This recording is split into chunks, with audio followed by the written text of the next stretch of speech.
And we start with the Deutsche Bahn AG, and I'm very pleased to welcome on stage Stefanie Brickwede, Head of Additive Manufacturing at Deutsche Bahn, and Stefanie Gerlach, her colleague, Senior Project Manager, Technical Excellence at Deutsche Bahn.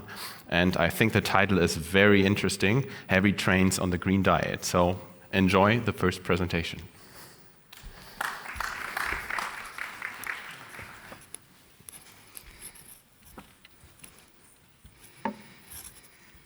Thank you so much for having us. It's really a great pleasure to be here and to talk about dians. And not just me, also our trains would use one. So we would like to talk to you about additive manufacturing, 3D printing, also commonly known. And what is really amazing is there is a study of the Dutch ING Bank dating some years back, and they tell us that there is a potential of 50% printable parts worldwide by the year 2040. Just imagine, 50% of all parts worldwide will be printable. And they say so because they assumed that there are many, many more technologies in additive manufacturing, and already by now there are more than 50.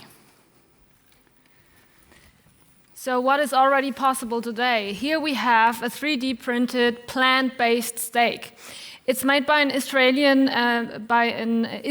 startup, and what they want to do, like we all know, meat production is heavy on resources, so they want to offer a product that is similar to a real meat steak, but it's 3D printed and plant-based. You might have seen such kind of shoes. Big shoe companies offer now 3D printed midsoles, and probably have seen them already today here. Bike frames being printed. This bike frame has been presented by Canyon, the company, this spring, and their approach is to produce local, because usually bike frames come from Asia. So they can be produced via 3D printing locally, and the approach is as well to save material, because lead less in 3D printing. And a different kind of mobility here is a hip joint, yeah?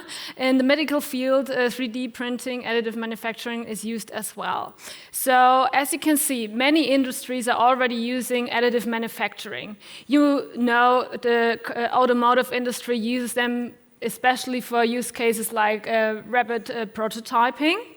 Armies use 3D printing as well in the field, because they don't have any supply chains, right? And more or less the same use cases with big shipping companies. They are on the high seas for weeks or even a couple of months. So what do? They don't have a real supply chain there as well, so they need 3D printers. And as I already mentioned, the medical sector is increasing. And for example, you might have a 3D printed crown in your mouth, or you might have hearing aids, which is 3D printed as well. And of course, if you think about lightweight and additive manufacturing, the aerospace industry is big as well. But we are from Deutsche Bahn, so what's in for us within 3D printing? Stefanie? Yeah, what's in for the railways? We want to be more in time, and our you joined us this morning. We had some political guests. Yeah? Mr. Kellner, he was a bit late due to a train delay. And in future, that will definitely not be caused anymore by missing spare parts, because we take care of that. We want to print spare parts. And how we do this, there are, as I said, more than 50 different technologies in AM. And those you can see here are the most important ones for the rail industry in general. So the FDM technology you can see on the left side above. That is FDM or FFF technology. You all have seen that. Those are like the little desktop printers. So you have a plastic cable which is heated by an extruder and extruded layer by layer. On the other side, on the upper level, you see a powder bed fusion technology, and that is great because you can achieve very good surfaces and a very dense and strength part.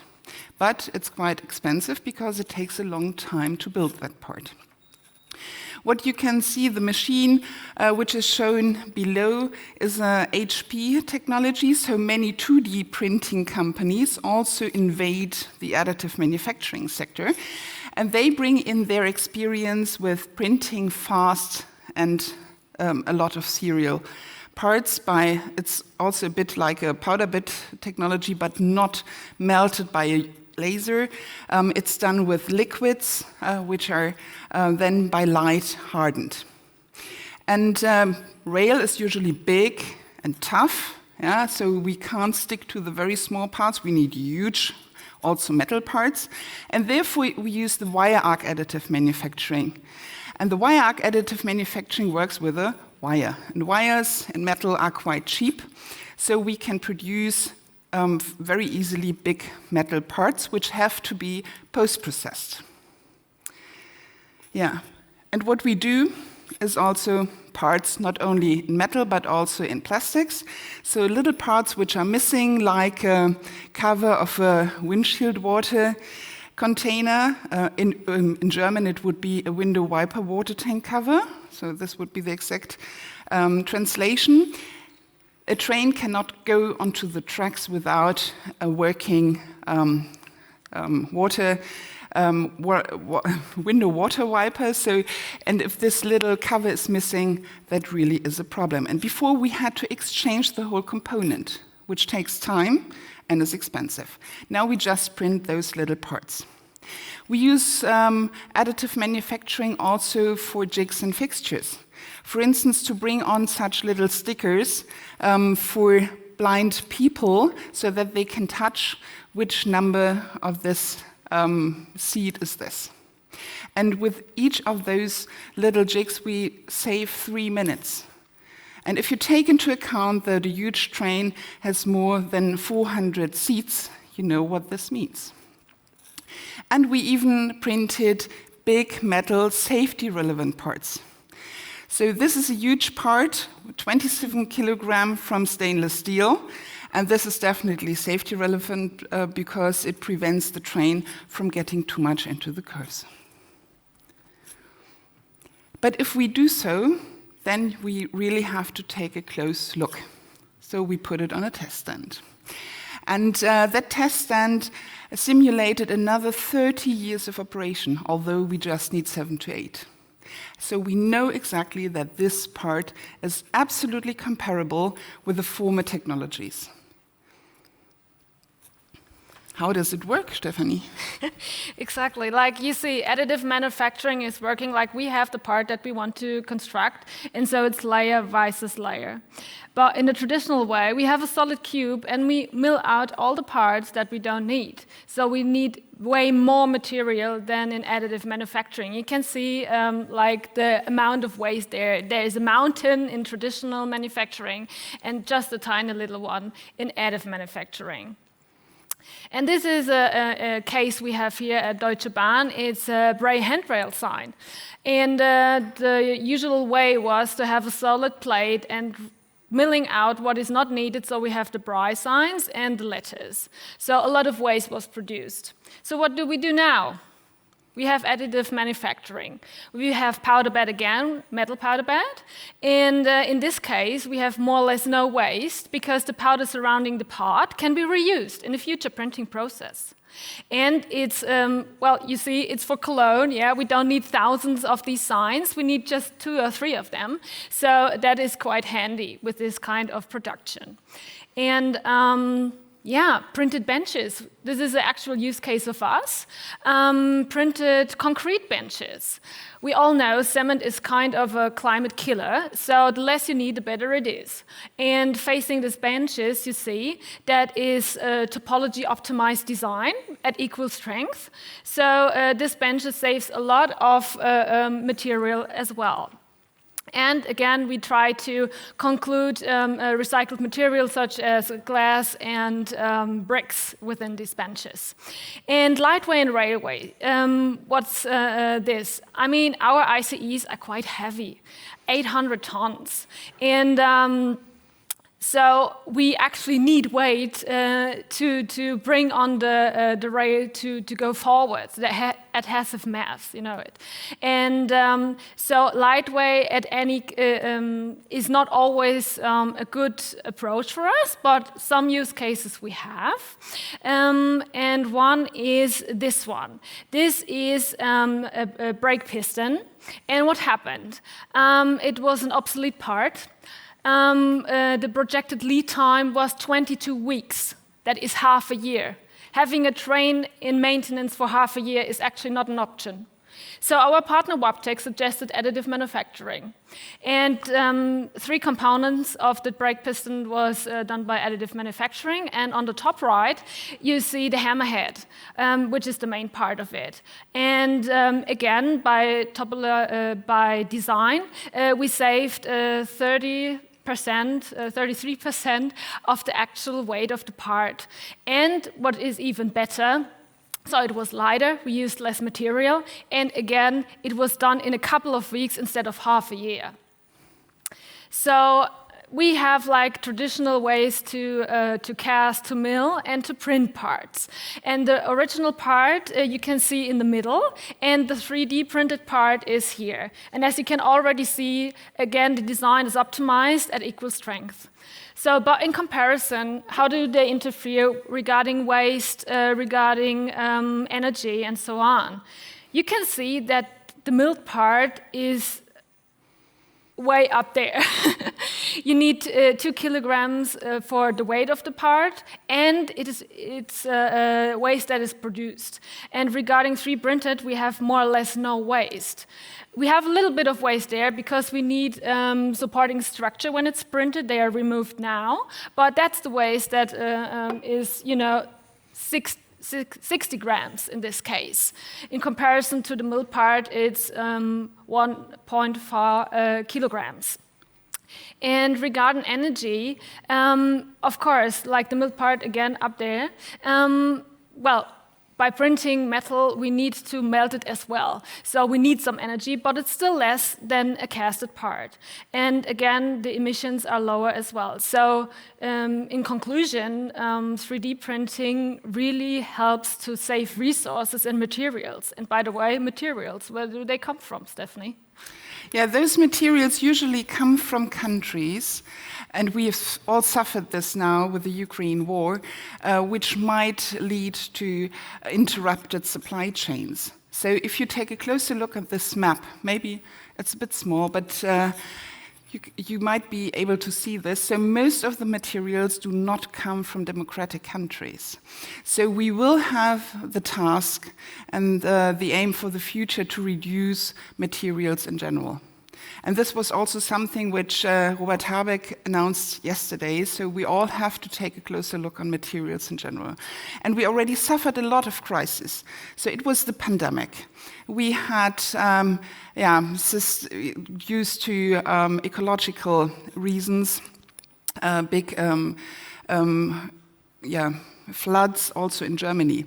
We had a ship not being able to, for the supply chains anymore. And what we do at Deutsche Bahn is really interesting because we said we want to reduce our parts which are on stock. And this is really a huge amount. We talk about 600 million euros per year on stock in parts. And most of them are not used very often, so we want to have 10,000 use cases printable in the next years until 2030.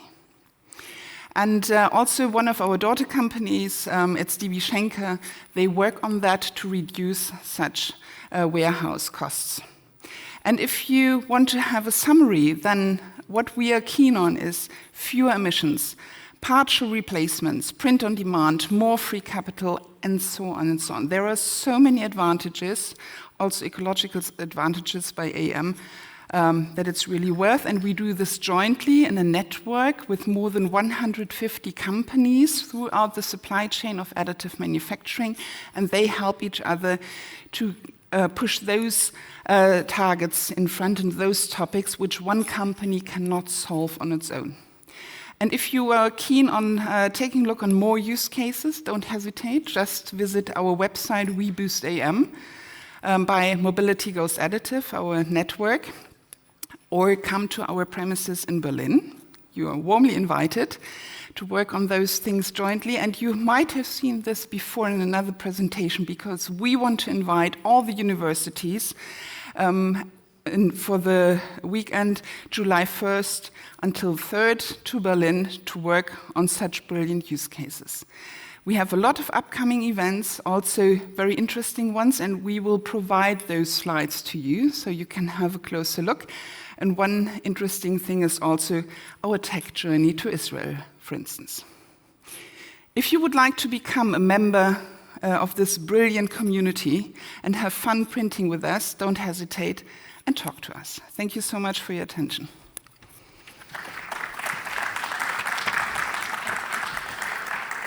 Yes, thank you very much, Stefanie and Stefanie, for this great insight on how additive manufacturing can make heavy trains lighter.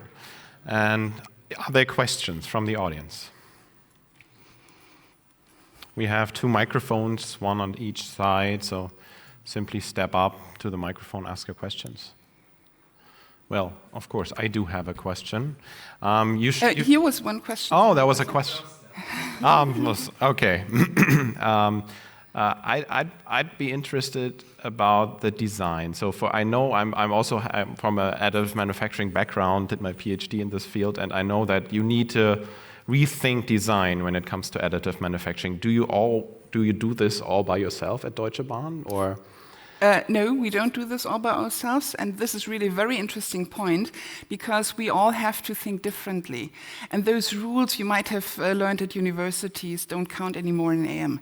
So we need great engineering companies who will not only help us, but also other users to get the full potential out of design for AM. Yes. Okay, interesting. Yeah, and there was another question. I guess we use the stream, so if you could take the mic, it's just next to you. Okay, thank you. Good idea. So, 2 questions, if I'm allowed. So one is, you are the end user, but do you also support the technology development in 3D printing? So how do you cooperate in your network? And the second question, you focused on metal printing. What's about polymer printing or fiber reinforced 3D printing? So yes, is the first answer. We do. So we cooperate also with big institutions like Fraunhofer Institutes and universities to push R&D and AM forward, and also within the network, because there you can also find potential partners to work on certain, maybe also funded projects. And the second question, why did you only see metal? Good question. Because more than 85% of our printed parts are done in polymers. So this is not really representative, but usually the metal parts are more sexy. So, but you're absolutely right. So we try to push this also forward, because we need high performance polymers, which also cover a very high level of flame retardancy, very crucial to rail. And we work on those projects also in the network. And you also asked for fiber-enforced materials. We also use that for tooling, but usually we print spare parts, and then we tend to stick to the former materials, which is usually not fiber-enforced. Okay, perfect. Thank you very much. We are exactly on time. It's 2:35. So if there are more questions, please contact Stefanie and Stefanie later on in a break. There's a booth downstairs also. Feel free to come by and ask your questions later. Thank you very much. More than welcome. Thank you.